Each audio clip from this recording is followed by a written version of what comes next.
আসসালামু আলাইকুম। আসলে দুঃখ কত প্রকার এবং কী কী, এবং দুঃখ কিন্তু কমছে না। পণ্য যত বাড়ছে, প্রোডাক্ট যত বাড়ছে, দুঃখ তত বাড়ছে আর কি। আর প্রোডাক্ট মার্কেটিংয়ের স্ট্র্যাটেজি যত বাড়বে আর কি।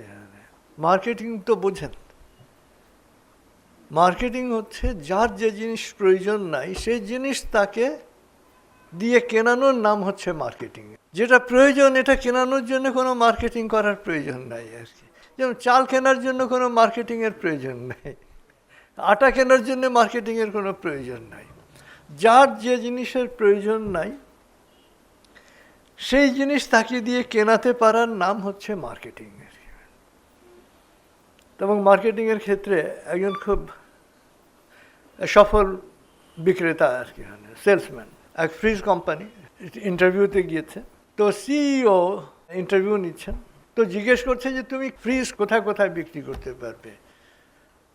বলে যে স্যার আমাকে ফ্রিজ দিয়ে আইসল্যান্ডে পাঠিয়ে দেন, ওখানে আমি এস্কিমোদের কাছে ফ্রিজ বিক্রি করতে পারবো। তাদেরকে আমি বোঝাবো যে ফ্রিজটা কত প্রয়োজন তাদের জন্য। অর্থাৎ যেখানে বরফের নিচে রেখে দিলে একটা মাছ যদি 1000 বছর পরেও বরফ ভাঙা হয়, ওই মাছটাকে মানে ঠিক মনে হবে যে এই মুহূর্তে মাছটা মারা গেছে আর কি। তো তাদের কাছে আমি ফ্রিজ বিক্রি করতে পারবো আর কি। তো সিইও হেসে বলল যে হ্যাঁ তুমি পারবে আর কি। মানে অর্থাৎ যার যে জিনিসের প্রয়োজন নাই তার কাছে সে জিনিস বিক্রি করতে পারার নাম হচ্ছে মার্কেটিং। এবং দেখবেন যে যত পণ্য, অধিকাংশ পণ্যই প্রয়োজনহীন আর কি। এবং সেটার জন্য মার্কেটিংয়ের চমৎকার ব্যবস্থা, এবং সবচেয়ে বেশি মার্কেটিংয়ের ব্যবস্থা হচ্ছে ওষুধ কোম্পানিগুলোর। এবং মানে সবচেয়ে বেশি লোক নিয়োগ করা হয় ওষুধ কোম্পানিগুলোতে আর কি। এবং মার্কেটিংয়ের পেছনে বিশাল বিশাল খরচ। তাহলে মানে থিওরিটা কি বুঝলেন?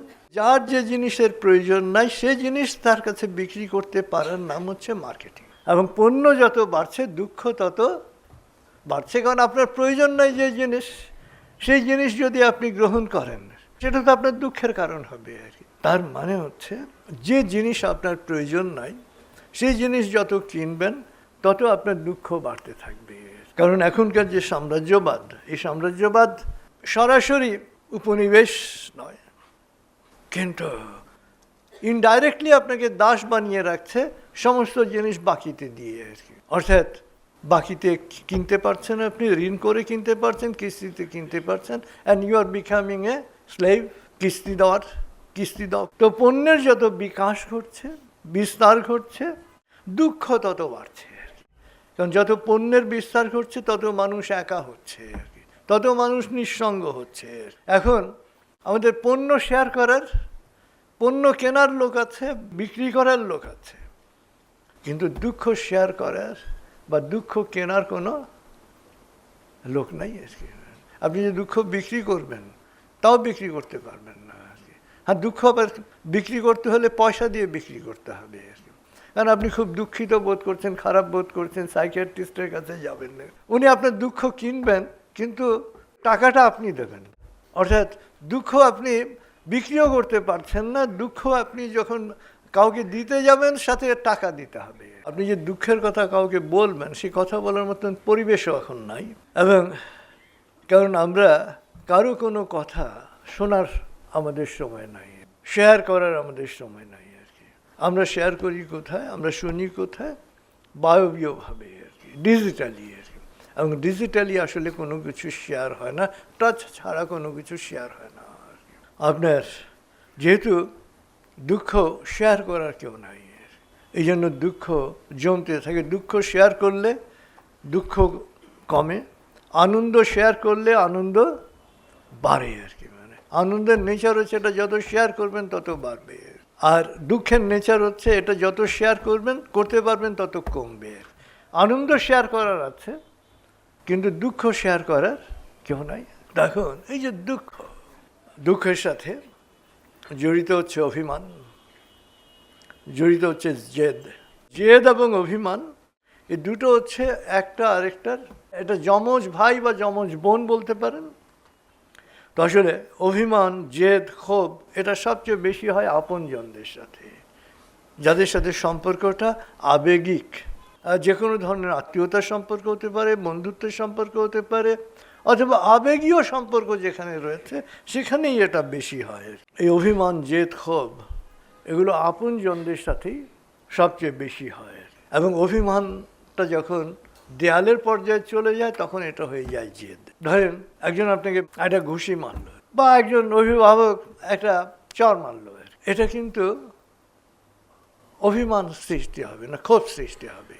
অর্থাৎ মারটা যখন ফিজিক্যালি প্রয়োগ করা হয় তখন এটা অভিমান হয় না, এটা ক্ষোভের পর্যায়ে চলে যায়। আর আঘাতটা যখন মেন্টাল হয়, মানসিক হয়, আবেগিক হয়, তখন এটা অভিমান হয়। এবং এটার ভাইস ভার্সা হচ্ছে দুঃখ। অভিমান এবং দুঃখ একটা আরেকটার পরিপূরক। অভিমান আসলে অপ্রকাশিত থেকে যায়, প্রকাশ আমরা করতে পারি না, প্রকাশ করতে চাই না, কষ্টটা ভেতরে থাকে এবং এটা দুঃখে রূপান্তরিত হয়। এই জন্য কোনো কিছু নিয়ে অভিমান হলে কি করবেন? হ্যাঁ, বলে ফেলবেন যেটা নিয়ে আমার অভিমান হয়েছে। তো আসলে পারিবারিক জীবনে দুই পক্ষ কখনো সমান হয় না, আর সমান হলে পরিবার হয় না। এক পক্ষ দুর্বল, এক পক্ষ সবল হলে পরিবারটা ভালো হয়, আর দুই পক্ষ সমান সমান হলে আর পরিবার হয় না। হয় স্বামী দুর্বল অথবা স্ত্রী দুর্বল, কখনো স্বামী সবল হয় বা স্ত্রী সবল হয়, এবং সবল পক্ষ সবসময় দুর্বল পক্ষের উপর তার মত চাপিয়ে দেওয়ার চেষ্টা করে। যখন মত চাপিয়ে দেওয়া হয় সবল পক্ষের ব্যাপারে, কিন্তু দুর্বল পক্ষ কিছু বলতে পারে না, এবং অভিমানটা হয় দুর্বল পক্ষের। তো কখনো দুর্বল হবেন না, ফিজিক্যালি দুর্বল হতে পারেন। তো আসলে দুর্বলতার প্রকাশের একটা মাধ্যম হচ্ছে অভিমান। কারণ সবল পক্ষ কখনো অভিমান করে না, তার কথার তুবড়িতেই দুর্বল পক্ষ শেষ আর কি। তো আসলে যখনই আপনি অভিমান করতে গেলেন তখন মনের দিক থেকে আপনি যে দুর্বল এটা আপনি প্রতিষ্ঠিত করে ফেললেন। সবল মানুষ, তিনি নারী হন অথবা পুরুষ, কখনো অভিমান করে না। অভিমান হচ্ছে দুর্বলের লক্ষণ। তাহলে সবল হওয়ার চেষ্টা করতে হবে, শক্তি অর্জনের চেষ্টা করতে হবে। এবং সবচেয়ে বড় শক্তি হচ্ছে জ্ঞান, সবচেয়ে বড় শক্তি হচ্ছে বুদ্ধি, সবচেয়ে বড় শক্তি হচ্ছে কৌশল।